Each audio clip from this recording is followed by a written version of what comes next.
Хочу сказать зараз и про наши справы белорусские, свое асабістае меркаванне. Пакуль выйдзе гэтае відэа, ўжо наступіў жнівень, і неўзабаве будзе 9 жніўня.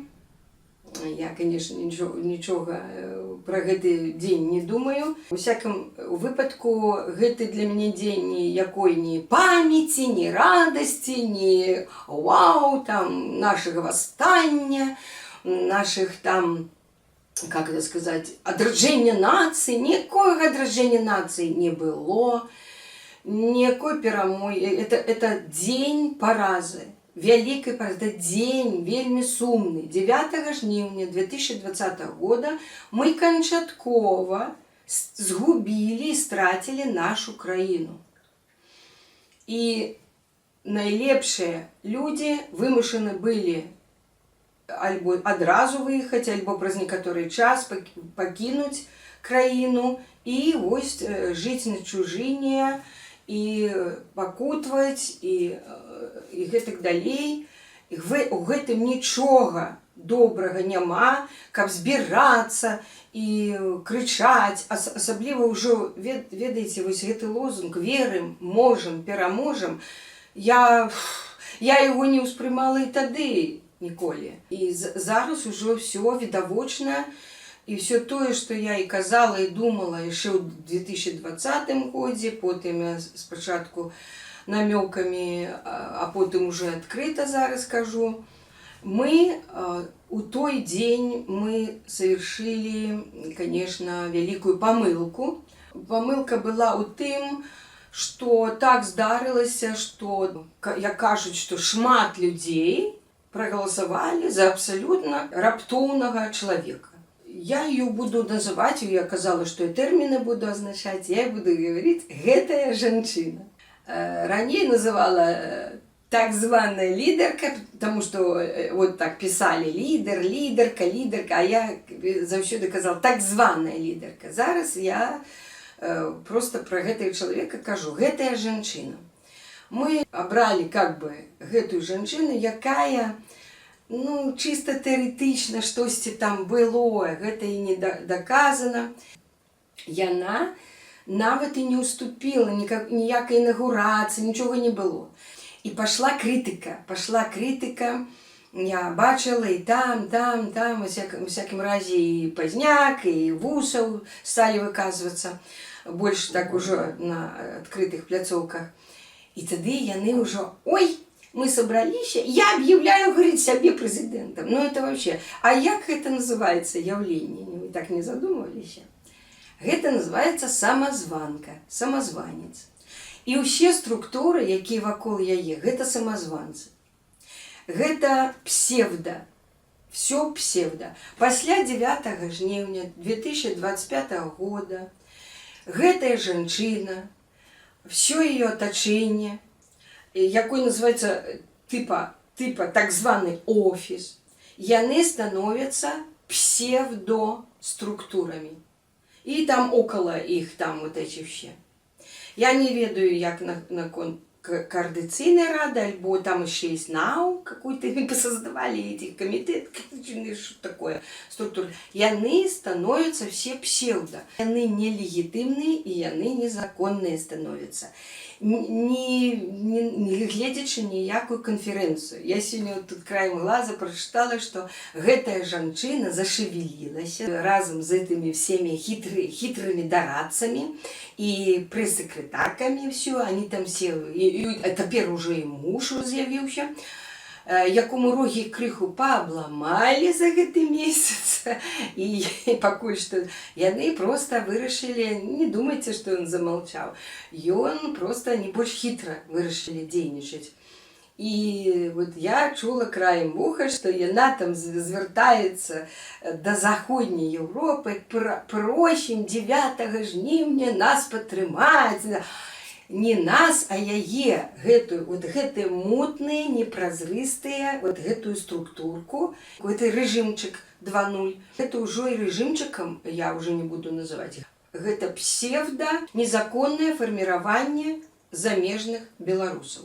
Так для себя называют. Конечно, коли Заходняя Европа, и они протянут, да ради бога, хай ездять, и пусть Заходняя Европа, и все, значит, их признают, дают им гроши, и у тым ліку і літоўскія ўрады, хай их фінансуюць, и аховы. Это проблема уже литовского урада. Вось траты гэтыя. І калі літоўскі народ гэта памалкивает, что гэта ўжо незаконное формирование белорусов замежжа будут падтрымліваць, ну так это пусть. Яны будут незаконны. И все эти конференции не будут иметь никакого.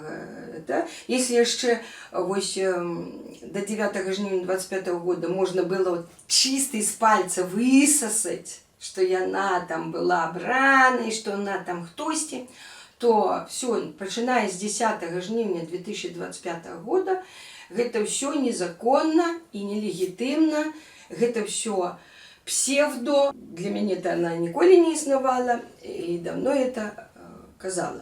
Як правильно сказала там спадарыня, это аналитик жанчына, гэтымі синими пальцами трымаюцца за тую ж уладу. Хотя я аднойчы чула, там одна з яе атачэння жанчына сказала, а яна не трымаецца за свою позицию, за свою уладу, за свое место, яна не трымаецца. Я засмеялась. Яна не трымаецца. Мы такое слышим каждые 5 год, там в Беларуси чули. Где-то перед кожными выборами диктатор садился, собирал журналистов и сказал, я устал, я стомился, я уже, говорит, сыт по горло этой уладой, гэтым прэзідэнцтвам, і я не трымаюся, але калі мяне народ падтрымае, папросіць, але я сойду, калі мяне народ скажа сысці.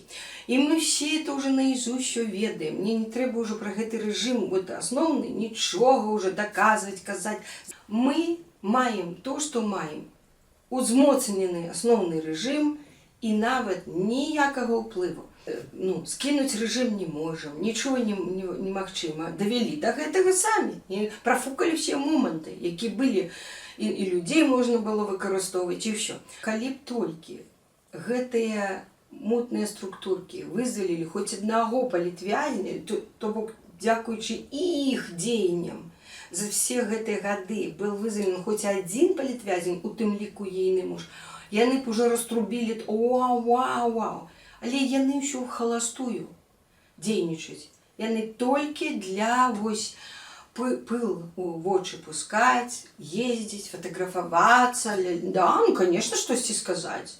Да, нагадаць пра Беларусь. Ну і нагадаць пра Беларусь можам толькі мы, людзі. Калі ўнутры краіны будзе буза, калі ўнутры краіны беларусы возмуцяцца тым, што рэжым падтрымлівае і ўдзельнічае ў вайне, але ж ноль, нічога. Мы такие же, як расіяне. Мы все виноваты ў гэтай вайне. І тыя, хто ўнутры. Ну а тут что мы? Мы какие-то митинги эти. Мне уже так само, я не перестала ходить и не буду. Потому что я не бачу сенсу. Зноў собраться, то мы, что мы есть. Ну и что? У нас есть Івонка Сурвіла ў Канаде уже давно. Яны тоже так само ёсць. Ну что им прыгаць скакать, а мы ёсць. Ось. І нават вот эти все лозунги, вот эти вот, ну калі няма сэнсу, я не бачу гэтым сэнсу. А калі гэтая жанчына нядаўна дзесьці там у Ютьюбе промелькнуло такое, по-моему, это шортс такой. Думаю, что он там кажа? А яна кажа, мы, наверное, должны были пройти все эти страдания. Затое мы научились любить краину и научились допомагать один одному. Ты только после 20-го года почала разуметь, и нават не в 20-м, 21-м, 22-м, вот только в 24-м, 25-м яна, можа, зразумела, что яна полюбила краину. Нават уже на мове почала говорить. А до гэтага где ты была? Ты белоруска была? Ты атрымоўваеш, что ты не любила краину приблизно до 22-23 года. И когда яна, калі сядзела дома и понятия не мела ни то, что там Беларусь, что это, а ён скакал по России, ейный муженек. Я послухала в интервью, якой его бэкграунд, с его филологичной, оказывается, адукацией. Где он проводил весь час. И яна, и он кажуть, да его практически ніколі не было дома, я была одна, займалась детьми, а я, говорит, по клубах, там и наркоманы, и алкоголики, и все, и он там вот организовывал вот такие вот, ну это называется андерграунд какой-то. Ось он скакал. Плюс в Крым ездил. Няўжо у літоўскіх уладаў не ўзнікае пытанняў? Ай-яй-яй-яй. Няўжо не ўзнікае пытанняў, што он весь час болтался по России, яны так строга падыходзяць да гэтага. І чэй Крым, і все. Зараз крычыце, Крым украінскі, і я буду літоўскую мову вучыць. Ну это детский лепет на лужайке. Так хочет до улады. Нервовая система нестабильная. И ось навошта такі чалавек, але яго беларусы замеша будут протягивать их терпеть. Ну, молодцы, да ради Бога. Яшчэ одну хлусню узгадала. Значит, калі его на першай прэс-канферэнцыі спыталі, а як вы з жонкай, что яна вам, вы спыталі яе, яна вам распавяла, як яна з'язджала з краіны, як яна выязджала. І было бачна, што ён хлусіць. Он тоже, ой, значит, не было часу, вы што, мы даже ни про што не поговорили. У гэту же першую сустрэчу і ноч яны безумоўна прагаварылі гэтую сітуацыю. Але ён схлусіў. Но калі ўжо прайшоў амаль месяц, і вось было его інтэрв'ю на адным канале там, і я не адразу, можа, праз тыдзень-паўтары я все-таки вырашыла паглядзець. Думаю, што ж ён кажа? І калі там вядучы спытаў яго, а вось як яна з'язджала, што я вам расказала? И он кажет, ой, вы знаете, ну не, мы яшчэ не абсолютно, ой, она кажет, ой, я даже не хочу про это казать, а значит, у нас и часу-то не было, мы покой, мне прямо она все время в разъездах, а я все время то туда, то сюда, то до докторов, то с детьми, и мы нават. Скажите, калі ласка, няўжо вы верыце хоть одному слову? А чаму? Не, ну можна зразумець, што гэта іх сакрэт сямейны. І ён, конечно, не хоча. А чаму? А можа таму, што там ёсць што скрываць? А яшчэ раней, давно-давно, на адным канале была запрошена ейная прэс-сакратарка. Я нават не памятаю, які канал. Я то щось рабіла і слухала вполуха. І вядучы спытаў, а як яна з'язджала, на якіх умовах, што было, што адбылося там, в избиркоме. І на голубом глазу яна кажа, ой, ну что тут говорить, яна ўжо і сама ўсё сказала, ну, таму я і не буду нічога казаць. Я адмовілася. Я тады ўжо зразумела. Значыць, ёсць што скрываць. Я памятаю, як Павел Гусаў казаў, гэта адно з самых такіх слабых месцаў гэтай жанчыны. Я лічу, што там ёсць што захоўваць, таму мы ніколі не даведаемся. Ось. Могу уявить, это моя инсинуация, что пришла на избирком с этими там, с подписями. Там, конечно, было КГБ, все такое, представництво. Спокойно, доброзычливо, как яны умеют, я думаю. И они сказали, давай, дорогая, дети у тебя уже вывезенные, яны ўжо за мяжой. Вось табе от нашего президента дапамога. Уже нават и агучваецца лічба, я не буду ее повторять, сами мусите ведать. Ну, в долярах была названа, и в тысячах. Угу. В тысячах доляров, вот так была названа лічба. Давай, значит, мы тебе зараз вывозим за мяжу, можа нават далі і час собрать рэчы, и ты ровненько выезжаешь. Вот у тебя тут уже ведут по краине, к тебе прилипли к пиявке, тут уже обложили, тут же агенты режима. И там у тебя будут дорадцы, все, твое будет такое отношение. Один там шерый кардинал сидит и носа не кажет, ему такое задание. Значит, коли будешь себя добро вести, будешь их слухаться, поводить себя правильно, то тады все будет добро. А мы твоего мужа, ему дали там кольки 18, и он ніколи тады будешь добро вести себя, не будет сидеть весь термин, мы его выпустим, але калі ты будешь вести себя добро. И как ты нашему режиму, нашему правителю не создавал никаких проблем.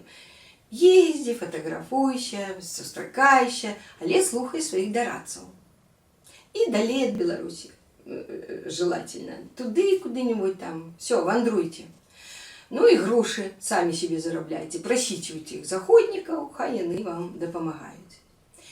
Мы же его будем трымаць у изоляции, каб про яго ничего никто не ведал и не знал, что, до чаго, что з ім. Тому что, калі хтосьці выходзіць раней, информация будет просочвацца, что як там ён. И тому его стали вот так вот изолировали и трымали. Але он вот проговаривался, что як его и откармливали, а потом, глядите, и он каже, плакал, рыдал уборка. А потом каже, я 1000 книг прочитал. Он читал книги. Я, говорит, ангельскую мову выучал. Я попросил, мне привезли и учебник. Я попросил, мне привезли и словник. Так дрянно сидел. У такой изоляции. Ай-яй-яй, бедненький, прибедненький. А навошта тебе ангельскую мову учить? Может, пора или? Давай, выйдешь? Чтоб поехал, до Трампа дошел, или там до кого, до американского президента. И чтобы про наши эти санкции, про то, про что я мог сказать без перекладчика. Но это инсинуации. Так что вучи ангельскую мову пригодится, альбо ён сам здогадался, что ага, там жонка зараз, наверное, уже напевно, даже проходят слухи, он все ведал. И про войну, и все, что треба, и он ведал. И, конечно, он ведал и про жонку. Як яна там мандрує, і туди, і я ж там розмовляю, як я буду это. Але, навіть коли б він захотів вивчати ангельську мову сам, наперед, и принесите мне, дайте мне учение. А мне сказали, во, а словник, во, и еще чего ты захотел. Сидишь в изоляции, сиди. И книги нефиг читать. Потому что, коли одиночка, мы бачили, як Ашурка сидел, Ашурок, и помер, да?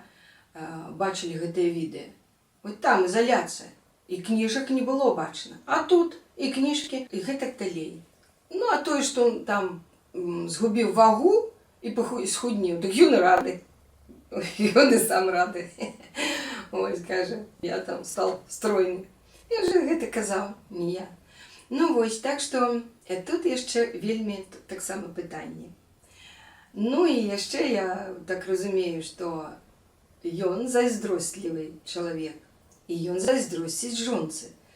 І калі ён штосьці ведаў пра яшчэ за кратамі, але калі выйшаў, калі пабачыў ўсё, і ахову, і это ўсё, і з паслами сустракаліся, і туды-сюды, і адразу з польскім прэзідэнтам і там прэм'ер-міністрам. Ну ўсё, у него крыша, дах этот поехал ввогуле. І он, конечно, зайздросціць. Тому что, да, так, бывает, к успеху, к поспеху вот другой половины звычайно могуць зайздросціць. Я гэта ведаю по вядомым акцёрскім сем'ям, где актер, актрыса, і калі актер муж не вельмі паспяховы, а актрысу, жонку, там яна мае вялікі поспех, колькі разводаў было нават, і колькі было, да, распадалі сем'і, таму што мужчина не мог, ён лічыць, што ён мусіць быць лідарам нумар 1, а тут, значит, жонка, а яго не туды, а ў палітыкі тым больш. І тым больш ён такі таксама нарцис, этот муженек, гэты так званы муж, і значыць ён вельмі любіць, таксама хоча быць number one ва ўладу, і он лічыць, што тады ў 20-м это ж за яго прозвішча, што людзі яго мелі на ўвазе, але яго арыштавалі, і таму как бы за яе прагаласавалі па асацыяцыі з ім, і таму гэта ягоная заслуга, ён мусіць быць зараз лідарам, ён і все, ён хоча рабіць, ён пачаў, прям бросіўся з карабля на бал адразу і вырашыў адразу это все аднаўляць сваю папулярнасць. Ну, а рогі-то яму і абаламаліся. Ён зразумеў, што не так лёгка гэта рабіць зараз.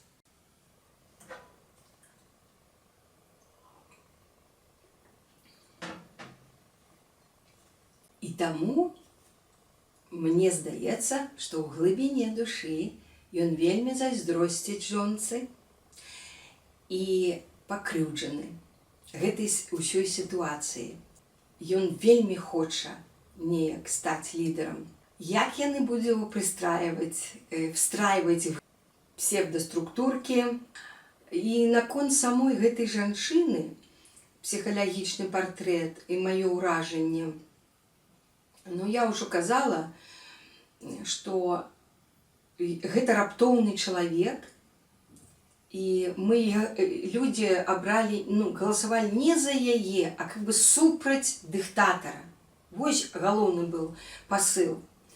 Дарэчы, шмат людзей ставілі подпісы пад другога этого банкіра нашего на букву Б, да, яго прозвішча. Я не называю прозвішч, вы ведаеце. І вельмі шмат людзей. Я бы не сказала, што большасць беларусаў за яе. Не. Калі на ўзроўні збора подпісаў, то подпісы распределяліся яны там за гэтую жанчыну, за гэтага банкіра і яшчэ за аднаго там. Значыць, чья жонка потым вошла ў трыумвірат. Калі ўжо іх усіх арыштавалі, тыя выехалі за мяжу, гэтага банкіра арыштавалі, ліквідавалі, гэтага мужа, блогера арыштавалі. І калі засталіся такія прозвішчы ў бюлетэнях, прозвішча дыктатара, альбо прозвішча, якое асацыявалася з гэтым блогерам, то, конечно, шмат людзей как бы перакінуліся за гэтую прозвішча. Але я хочу сказаць, што я бацік было таксама не так мала. Шмат людзей было і за вот дыктатарскае прозвішча. То бок я лічу, што не так все адназначна. Я лічу, што мусіў бы адбыцца другі тур. По-добраму, другі тур. Так што не трэба казаць, што там 3%, а тут 97%. Не. Я так умоўна кажу. Зусім не так. Шмат людзей не хацелі ніякіх пераменаў. Туды шмат было, конечно, і арміі, студэнтаў, і сілавікоў, і іх сем'і ўсе. Я ведаю, у меня ёсць сваякі. Яны такія замшэлыя, такія прарасійскія, такія фанатычна-рэлігіёзныя і такія прорэжымныя. Яны ніхто, не сілавікі, ніхто, не актывісты. Яны, я ўпэўнена, былі за рэжым. І такіх шмат. То бок, калі браць аб'ектыўна, то мусіў бы састаяцца другі тур. То бок, ніхто такую відавочную большасць не набраў, у тым ліку гэтая домахазяйка. Таму не трэба нам так вот лічыць. А ў другім туры ўжо рэжым пабаяўся, калі пабачыў, што шмат людзей супраць яго. Это, дарэчы, вельмі, ён быў такі раззлаваны. Сказаць, што ён быў непрыемна здзіўлены, это нічога не сказаць. Ён быў такі злы, што яго, как бы, яму здрадзілі. Ён лічыў, што яго так любяць, а яму здрадзілі. шмат людзей в Беларусі, але не большасць. Ну, если взять вёскі, малыя гарадкі, там людзі абыякавыя, і ўвогуле ўсё роўна. Так што давайте так, па Мінску не судзім толькі па аднаму. Ёсць яшчэ іншыя гарады, маленькія гарадкі і вёскі. Вось гэтая жанчына выплыла на паверхнасць такім чынам, але яны перад гэтым зарабілі такі трыумвірат. І вось я хачу пра псіхалагічны партрэт. Глядзіце, хачу звярнуць вашу ўвагу. Калі, я памятаю, яны аб'язджалі, на Бангалоре, я памятаю, вялікі быў мітынг, я не была, они ўжо былі ў 3. А по інтэрнету я глядзела ў Берасці. Там сквозь какой-то парк, лес, дрэвы такія, сосны, людзі шлі з коляскамі, быў такі вялікі мітынг, і там была сцэна, і яны там выступалі. Там я глядзела. На проставым эфіры, мне здаецца. І на сцэне іх уже хтосьці падрыхтаваў, этот трыумвірат, была, ну я буду называць тады, значыць, была Марія, гэтая жанчына і Вераніка.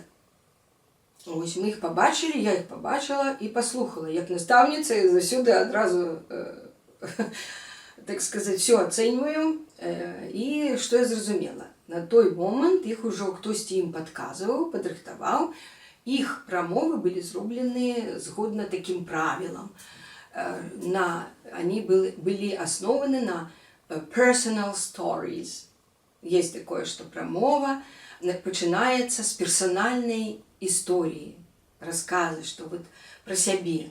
Я памятаю, что кожная из них распавяла спочатку про сябе, як вот какой-то там что-то про маці, там про сям'ю, что-то такое про сябе асабіста.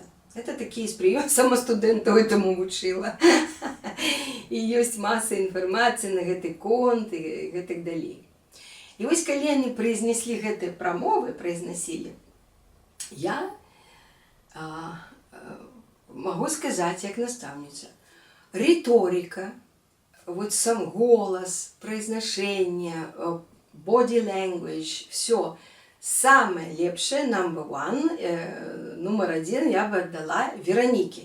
У нее она говорила наибольш пригожа, и форма и змест мне сподобався. Другое место я отдала Марии, потому что и она так само казала вельмі добра. Третье место вот гэтай жанчыны. Але просто яна уже была центральной фигурой, наибольш вероятным кандидатом, тому уже как бы на яе звертали увагу. Але для мяне это ўжо не лидер. Вот я поглядела, и я вельмі шкадую, что вот не Мария и не Вероника. Никто из них как бы не был центральной фигурой, не стал. Але по змагарству я бы лічыла, что Мария была б самой доброй такой лидеркой, если уж брать жанчын, такой далей калі, харизматичной, активной, с доброй риторикой, не закомплексованной. Я вижу закомплексованность в этой жанчыны во всем. Ну, конечно, калі она ніколі не працавала по своей специальности, сидела дома, ну где ей было развиться? Ну, зараз поднатаскалась, але она все вывучивает наизусть. Она не может спонтанно казать. Ей все эти пытания поведомляются загодя, и она продумывая, ей все попередживать, может подрыхтовывать эти дорации, подрыхтовывать, ей пишут отказы, и она все это вывучивает. Такого глубокого мышления не бачно. Мне здаецца, уже на тым перыядзе яна сама, гэтая жанчына, ужо зайздросціла папулярнасці Марыі, напрыклад, і добрай рыторыкі, і нават выгляду Веронікі. Вероніка вельмі прыгожая, вельмі добра выглядае. Яна зайздросціла і камплексавала. А чаму, калі апынуліся за мяжой, Марыя уже за кратамі, яна пасварылася. Яны выдавілі эту Вероніку, яна не стала супрацоўнічаць. Потому что она, разумеете, она зайздросціць ёй по прыгажости, по риторике, по уму. И она разумеет, что она ей составляет как конкуренцию. И она может проигрывать. Почему она зайздросливый человек? Вот вы часто чули, чтобы гэтая жанчына за 5 гадоў увесь час узгадывала Марию Колесникову. Они ж такие были триумвират, такие поплечницы, так змагались, так ездили. Я ніколі не чула, нават таких больш прыватных где-то. Яна ніколі не ўзгадвае яе. Так, палітвязні, ну, можа ўзгадаць Нобелевского лаўрэата, але ніколі не ўзгадвае Марію Колесникову. Калі ты не зайздрослівы чалавек, аб'ектыўны, ты мусіш тады как-то яе перажываць за яе, эмпатыю да яе мець. Яна не, ігнаруе цалкам. Аб чым гэта сведчыць? Для мяне это сведчыць пра тое, што ввогуле гэтая жанчына не такі просты чалавек, як вам шмат каму кажется. Вось зараз рэжымчык 2.0 гэтай мутнай структуркі вырашылі по совету друзей провести такую конференцию. Это равно, это як всебеларускі народный сход, да? Але это не всебеларускі, а это такі сходик некаторых беларусаў замежжа, на якім яны правернуць свае дзельцы і не для беларусаў. А эту тему политвязняў, их вызволения, это прикрытие, чтобы, а что им еще робить? Вот как бы, какие дзеянні? Больше ничего не могут. Ну, давайте хотя бы, хотя ніводнага еще не вызволили. И галоўнае, гэта правернуць гэта, зноў працягнуць, каб заходняя Европа давала грошы и лічыла іх прадстаўнікамі Беларусі. Беларусаў замежжа. І далей у них мара прабіцца да гэтага непрадказальнага усімі сродкамі, сіламі. Але ведаеце, ну ўжо ж сам рэжым сказаў, калі толькі штосьці Трамп будзе на мяне давіць или прасіць, я нікога не вызвалю. Так навошта так імкнуцца? А мне відавочна навошта.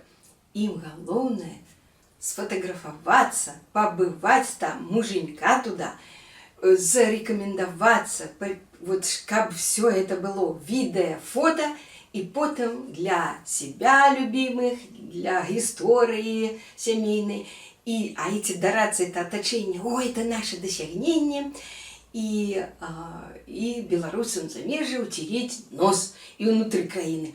Вось якія вы молодцы, з кім мы сустрэліся.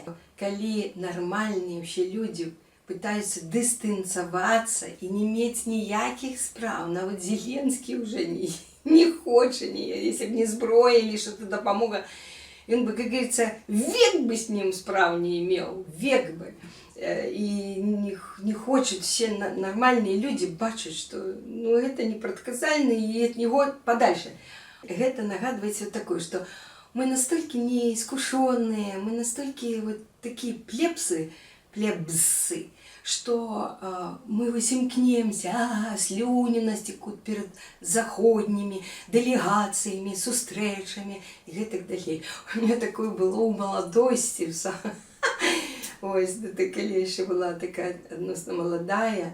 І паглядзіце на этот асноўны рэжым, на дыктатара. І ён абсалютна не баіцца, там ён выпусціў гэтага муженька, таму што цудоўна ведаў, што ён сябе ўяўляе, што ён яму небяспечны цяпер.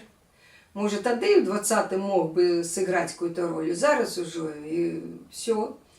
І ён выпусціў, хай толькі вось ён яшчэ больше там дыскрэдытуе гэты рух. Я все ж таки спадзяюся, што сярод беларусаў замежжа все ж таки ёсць людзі, якія аднадумцы са мной, з маім меркаваннем, і таксама не прызнаюць гэтыя структуры, не лічуць нічога іх. І ўжо мы хочам перамен, уже і тут. Беларусы замежжа, мы хочам перамен, мы хочам новый. Я ось думаю, было б добра стварыць, я не ведаю, як гэта, таму я не іду ў палітыку, а меркаванне маю права выказваць. стварыць нейкі ўрад беларусаў замежжа, напрыклад. Калі это абрэвіатура УРАД УБЗ. Стварыць такое УБЗ, урад беларусаў замежжа, якія прапанавала в папярэднім імхо. На прыкладзе Швейцарыі, напрыклад. Вось калі на 5 гадоў, то з 5 чалавек туды можна парэкамендаваць, можна прагаласаваць, што туды можна і там, напрыклад, Пазняк можа, Усаў можа, Латушка можа, ну хто яшчэ там такі? З жанчын, можа, хто там, я нават не ведаю, хто там з жанчын, да? Вось, які прозвішчы узнікаюць. Ну, не гэтую жанчыну, всё, з яе, как бы, все соки ўжо выжатыя. Вот все, на што яна была здольная, як домахазяйка, ніколі не працававшая, не мела ніякага вообще, нават працоўнага стажу ніякага. Што мы пра яе ведаем? Пра яе адукацыю, якая яна была, где ў нее якія дасягненні, што яна сабой уяўляе. І вы, вот как за кота в мешке, мы якобы проголосовали, выбрали, теперь молятся на ней. Ну, как так можете, белорусы? Не могу. Меня это сразу, не могу. И за 5 год мы побачили абсолютную бесперспективность и безвыніковасць. І толькі грашы, на жаль, этот вот непредказальный вось падае такі прыклад. Все меряць на грошы. А зараз они уже тему будут палітвязням. Ведаюць, что это болючая тема у многих белорусов, и они будут как нажимать на эту. Ось. Хотя, паважаныя сябры, калі хтосьці будзе вызвалены, но толькі не у выніку вот гэтых структурах, толькі калі асноўны рэжым, дыктатар, калі ему будзе гэта выгадна, калі ён так рашыць, то ён кагосьці вызваліць. Толькі так. Ні пад якім уплывам, тым больш вот гэтых мутных структурах. Наадварот, калі они будуць умешвацца, ён нікога не выпусціць. Вось калі бы мы выбрали урад беларусаў замежжа, УБЗ, да, 5, і вось яны па году былі бы хтосьці главней. 5 гадоў, 5 чалавек. Адзін з іх на календарны год, з 1 студзеня по 31 снежня кожнага году, напрыклад, вот Пазняк, больш галоўны. На яго будзе вот это замежжа, там штосьці, какие-то пытанні, да? А астатнія таксама робяць штосьці, какие-то пытанні вырашаюць, так? Вот эти всякие солы, там, байсолы, бесолы и гэтак далей. Я не ведаю эти вот всякие дапамогі. Все, окей. Значит, а мы поглядим за гэты год. Вось падчас, вось вам Пазняк ва ўрадзе и как бы крыху кіраўнік. Што зменіцца? Што зрушніцца? Нам спадабаецца? Нам гэта спадабаецца? Ён малайчына? Ён штосьці зробіць за гэты год? Добра. Но ўсё роўна, как бы добра нам не спадабалася на наступны год, вот гэты будзе. Мы паглядзім, допустим, Иванов. Иванов, ты цяпер наш прадстаўнік прэзідэнт. Паглядзім, што будзе за гэты год зробіць Иванов. Потом Петров. Потом Сидоров. Ну, а потом какой-нибудь Рутерберг. Окей? И мы параўнаем, так за які год было штосьці лепш зроблена, больш зроблена, нам спадабалася. Ось. А потым, праз 5 гадоў, наступны урад.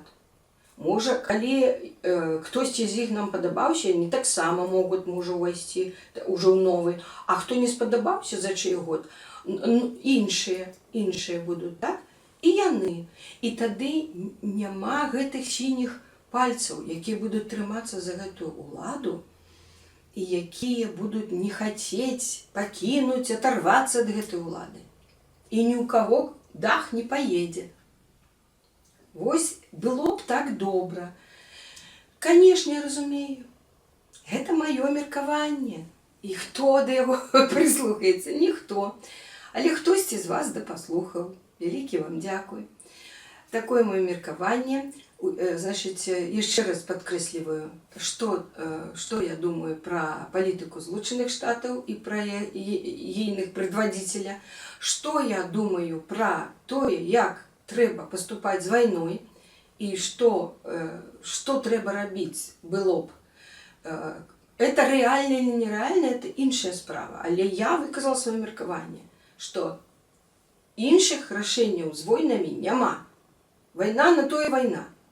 Каб один перемагає, другий терпить поразу. Потім наконт наших проблем беларусаў замежжа.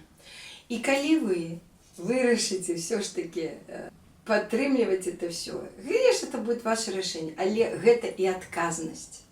І адказнасць, мы все несем адказнасць і за гэты, і за рэжым номер 1, які является соудзельнікам у вайне, і мы нічога не робім, нічога не заяўляем, не робім, ні ўнутры краіны, ні за мяжой. І таксама і вот з гэтымі нашымі замежнымі этими структуркамі мутнымі мы таксама не патрабуем ад іх адказнасці, справаздачнасці, празрыстасці, не крытыкуем, а мы, ой, все лишь бы тихенько і добренько. Ну, калі беларусы выбіраюць такі шлях, ну что, тады я нахожуся у апозіцыі ўжо ось к такому стаўленню справу у беларусаў замежжа. Я не прымаю, не згодна і прытрымліваюся сваёй цвёрдай апозіцыйнай пазіцыі. Калі хочаце, таксама вырабатывайце сваю пазіцыю.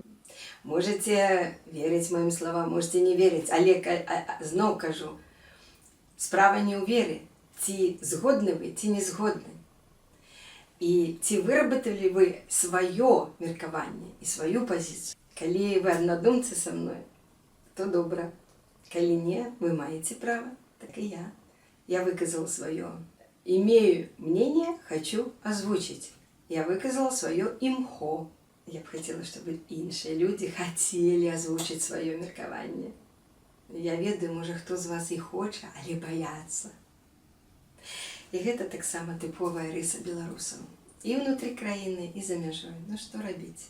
Такая нацыя. Слава Богу, украінцы не баяцца. Дарэчы, пад гэтым відэа і пад першай часткай, пад другой я размещу, глядзіце спасылачку, на классный концерт «Дизель-шоу». Это украинская группа. Там такие классные сценка. А самая первая, там, где религиозник, и там вот это еще один. Классно. А потом там іншие сценки. Ну, можете поглядеть, там смешно, не смешно. Але там где-то у середине есть еще одна. Там про войну, где они будут в пятнистых формах. Мужчины и женщины будут как бы в военной форме. Обовязково поглядите эту сценку и послухайте их там апошнюю песню в конце этой сценки. И она переробленная з вельми цудоўнай народной украинской песни. И они поменяли словы. И я просто плакала. Ось, поглядите обовязково. Який дух український. І, до речі, я б хотіла сказати, апошнє, нам не хапає гумору, сатири, не то що критики. Ось хто у нас создаст? Квартал 96 какой-нибудь, да? Режимчик 2.0, режимчик 3.0, да? Какую-нибудь такую гумористичную передачу, команда, где будут чехвостить и гэтую жанчыну, и муженька, и это оточение, и тот режимчик основный. Калі они там будут все гэта вот так с гумором показывать нам недохопы, и мы посмеемся над гэтым. Не хапая ни фильмов, комедий, ни вот таких вот передач. Вы такой все серьезно, борьба, песни все экстремисты, ага, живе, ля-ля-ля, переможем. І ось тут уже тут гумору, хочу сатири, гротеску. И посмеяться хочу и над собой, и над этой женщиной, уже давно пора, и над муженьком ейным, и над дарацами, и над іншими структурками, вообще над структурками, и над тем режимчиком. Давайте, кто там талановитый, придумывайте что-нибудь. Все, великий дякую, з вами була Маріанна, до наступних зустріч.